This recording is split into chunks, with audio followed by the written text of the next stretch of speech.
Advocate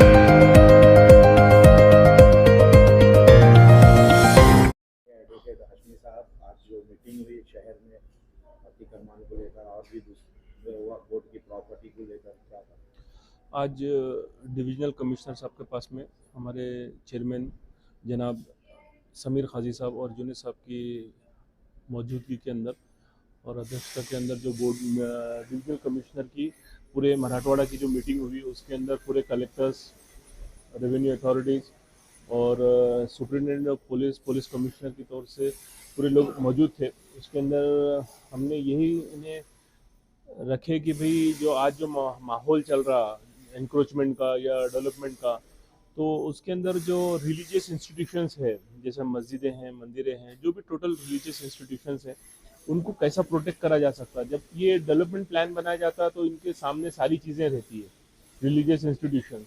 तो मैंने वही बोला रेवेन्यू अपना अथॉरिटी को और प्लानिंग अथॉरिटी को कि भाई आप जब डेवलपमेंट प्लान बनाते तो वही टाइम पे जो है सो रोड के अंदर जो आने वाली रिलीजियस इंस्टीट्यूशंस है उनको आप कैसा प्रोटेक्ट करते हुए रोड एक्विजिशन या रोड के वाइडनिंग का काम हो सकता है वो करा जाए बोल के।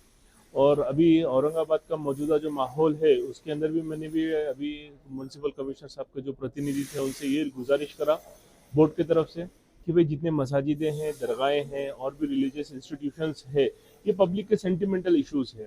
तो आप इसको देखते हुए आज की तारीख में रोड का अलाइनमेंट का काम कर सकते हैं और उनको प्रोटेक्ट कर सकते हैं। मिसाल के तौर पे अभी चंपा चौक का जो रोड है वो मस्जिद को प्रोटेक्ट करने का काम चालू है, तो वैसी ही दूसरी ही मस्जिदों के लिए भी रोड का अलाइनमेंट का काम करके रिलीजियस इंस्टीट्यूशन को प्रोटेक्ट करें, ये हमने उनसे एक गुजारिश करे और विनंती करें। असल में देखा जाए तो मस्जिद है जो तीन और एक वो बहुत पुरानी दरगाह है, 500-800 साल पुरानी, वो भी रोड में आ रही है, उसके ताल्लुक से भी कुछ चर्चा है? उसके ताल्लुक से भी चर्चा हुई, उनको भी यही बोला गया कि भाई आप उनको कैसा रोड को अलाइनमेंट करके वो दोनों इंस्टीट्यूशंस को बचाया जा सकता है वो बचाए, यही हमने उनसे गुजारिश करे। साहब, आज जो आप औरंगाबाद आए और मराठवाड़ा लेवल पे क्या क्या डिस्कस हुआ और क्या नहीं? देखिए ऐसा है, महाराष्ट्र राज्य वक्फ मंडळ ये एक ऑटोनोमस बॉडी है और इसको एक सेंट्रल एक्ट है।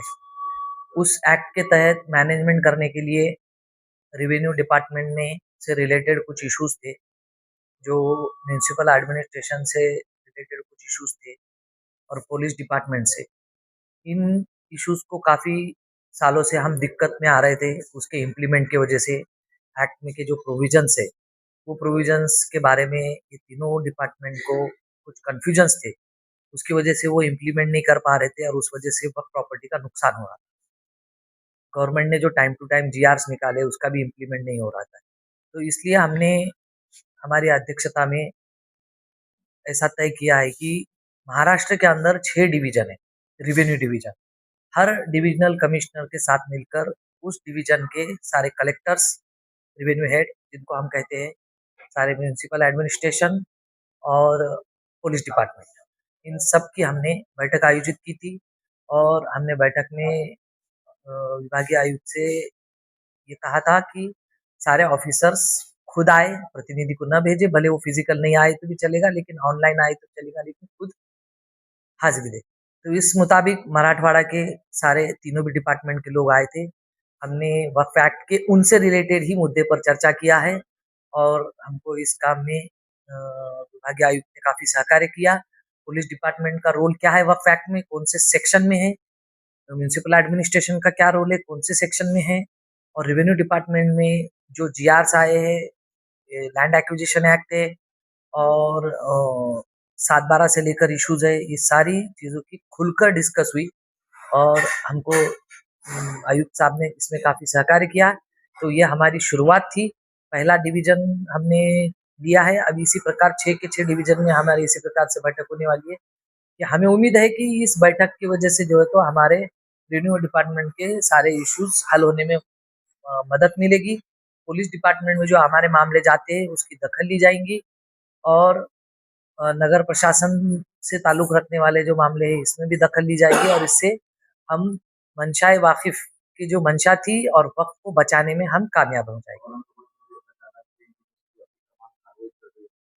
प्रॉपर्टी को कैसे सेव करना चाहिए और जो दरगाह मस्जिद आ रही है उनके ताल्लुक से किस डिसीजन लिए हैं?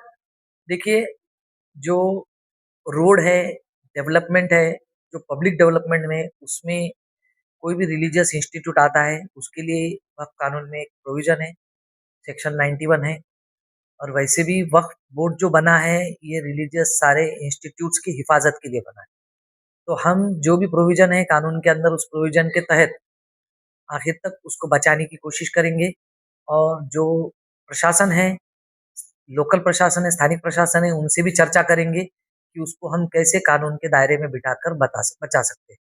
रसूल की एक मस्जिद है और एक दरगाह है जो 500 साल से ज़्यादा पुरानी है, वो भी रोड में आ रही है। उसके ताल्लुक से उस ताल्लुक से हम जो है तो यहाँ का स्थानिक प्रशासन है, आयुक्त संभाजीनगर म्युनिसिपल एडमिनिस्ट्रेशन, उनसे बात करेंगे और वहाँ का जो प्रैक्टिकल जायजा लेकर उसमें क्या रास्ता निकलता है चर्चा कर कर सुलझाने की कोशिश करेंगे। आंगनबाड़ी के लोग काफ़ी दिनों से कुपोषण कर रहे हैं और वो टोटल लोग जो है अपने वक़्त को प्रॉपर्टी पे है। तो वो लोगों ने कुछ आपसे कॉन्टेक्ट किया है, उनके लोगों के 350 से 400 घर